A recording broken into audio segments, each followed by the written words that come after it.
The greatest footballers of all time, football's been around longer than you might think. The first set of official rules were drawn up all the way back in 1863.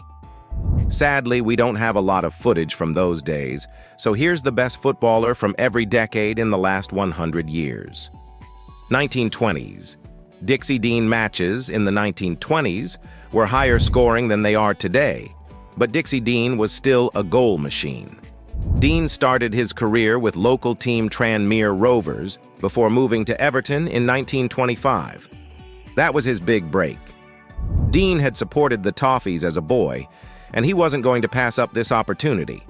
Dean became Everton's first ever number 9, and they haven't had a striker as prolific as him ever since. In the 1927-28 season, Dean scored 60 league goals in just 39 appearances. His exploits are almost 100 years old, but they're still talked about today. Not many players from his era can say the same thing. 1930s. Joseph Bicon. Joseph Bicon died in 2001, but he made the news again this year when Cristiano Ronaldo broke his record to become football's top scorer of all time. It just goes to show how good Bicon was, that his record stood for so long. Born in what was then Austria-Hungary in 1913, Bicon was one of the world's best players in the 1930s. It's hard to work out just how many goals he scored. Many sources say it was 759, but FIFA claims it was actually 805. Whatever the exact number, Bicon was a phenomenon. He was strong, quick, and a natural finisher who could score every type of goal. Giuseppe Meazza and Matthias Sindelar deserve a mention when it comes to the 1930s, but Bicon's goal tally speaks for itself. 1940s. Stanley Matthews. Stanley Matthews is one of England's greatest footballers. The wing wizard was a magician with the ball at his feet. Football was disrupted in the 1940s by the Second World War. Matthews served in the RAF, and the conflict cost him his career from the age of 24 to 30. Football returned in 1946, and Matthews vowed to make up for lost time. He was the inspiration behind Stoke's surprise title challenge in the first season back. At the international level, he dazzled opponents with his trickery, balance, and dribbling skills. Matthews used to hug the touchline and loved to take on defenders one-on-one. Incredibly, he played professional football until the age of 50. Stanley Matthews is a true legend of the game. 1950s. Alfredo Di Stefano now. Don't let the black and white images fool you. Alfredo Di Stefano was one of the greatest footballers the world has ever seen. Di Stefano joined Real Madrid in 1953. Without him, Los Blancos wouldn't be the global giants they are today. Di Stefano was the star player as Madrid won 5 European Cups in a row between 1956 and 1960. He's usually described as a forward, but positions don't really do him justice. Di Stefano was such a complete footballer that he used to pop up in defense, midfield, and attack all in the same game. Born in Argentina, he actually played most of his international football for Spain. But when you picture Di Stefano, it's in the all-white kit of Real Madrid. Madrid weren't a one-man team in the 1950s, but they wouldn't have achieved what they did without Alfredo Di Stefano. 1960s. Pelé won his first World Cup in 1958 and his third one in 1970. He also won the tournament in 1962, but got injured in the second game. In 1966, Brazil crashed out in the group stage. Despite all that, there's no doubt that Pelé was at the peak of his powers in the 1960s. The king of Brazilian football sometimes gets mocked these days. There's definitely a debate to be had about how many goals he really scored. A genius like Pelé can't be reduced to numbers, though. Ask anyone who played with or against him in the 1960s, and they'll tell you just how brilliant he was.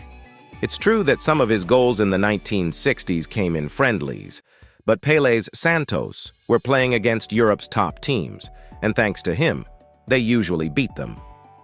Ferenc Puskás was another world-class forward in the 1960s, and Lev Yashin became the first and only goalkeeper to win the Ballon d'Or. Those two were great, but not quite as great as Pelé. 1970s, Johan Cruyff. Has there ever been a cooler footballer than Johan Cruyff? The Dutch legend wasn't just stylish off the pitch. He was a world-class footballer who remains an iconic figure in the game today. Cruyff was such an intelligent player that he helped invent the total football style used by Ajax and Holland in the 1970s. His goals, creativity, and all-round brilliance helped Ajax win 3 European Cups that decade, and he also shone as the Dutch reached the World Cup final in 1974. Cruyff won 3 Ballon d'Ors in the 1970s, which was more than any other player. Even the legendary German duo of Franz Beckenbauer and Gerd Müller weren't quite in Cruyff's class. 1980s, Diego Maradona.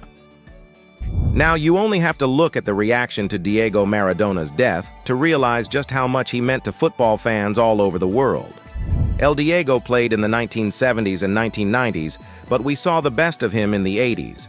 His greatest moment was at the '86 World Cup when he carried Argentina to glory and scored the goal of the century against England.